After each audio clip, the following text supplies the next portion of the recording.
বন্ধুসকল চাওঁতে আমাৰ এছএছচি জিডিৰ ৰিটেন এক্সামিনেশ্যন পালেহি। এতিয়া টোটেল কিমান কেণ্ডিডেট এপ্লাই কৰিছে এইবাৰ এছএছচি জিডিত ভেকেঞ্চিৰ সংখ্যা গম পায় কিমান, আৰু বৰ্তমান কিমান কেণ্ডিডেটে এপ্লাই কৰিছে। টোটেল 48 লাখছে এপ্লাই কৰিছে।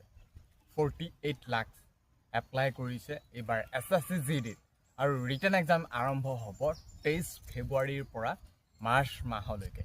এটা মাহ কণ্টিনিউ এক্সাম চলিব। এডমিট কাৰ্ড কেতিয়া মানে ওলাব? এডমিট কাৰ্ড তোমালোকৰ যোনটো ডেটত এক্সাম পৰিব তাৰ 4 দিন 3 দিন এইকেইটা দিনৰ আগতে তোমালোকৰ এডমিট কাৰ্ডখন পাই যাবা। তোমালোকৰ এক্সামসমূহ ক'ত হ'ব সেইটো জানাই। সেইটো আমাৰ অসমৰ যিখিনি ভেকেঞ্চি অসমতেই হ'ব। তোমালোকে এক্সাম চেণ্টাৰ য'ত ছিলেক্ট কৰিছা তাতে তোমালোকৰ এক্সামটো হ'ব।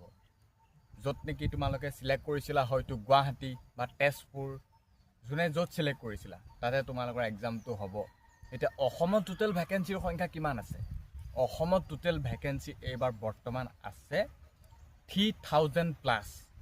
আৰু যদিহে তোমালোকে এতিয়া ভাবি আছা যে আমাক এখন বেষ্ট বুক লাগে, যিহেতু এছএছচি জিডিৰ এক্সামটো আমি অসমীয়াতো দিব পাৰোঁ, যদি তোমালোকে অসমীয়াত যদি এক্সামটো দিব বিচৰা তেনেহ'লে স্ক্ৰীণত কেইবাখনো বেষ্ট বুক দিয়া হৈছে অসমীয়াত। যদি হিন্দীৰ বাবেও যদি কিতাপ বিচাৰি আছে তেনেহ'লে হিন্দীৰ বাবেও তোমালোকে কিতাপ পাবা।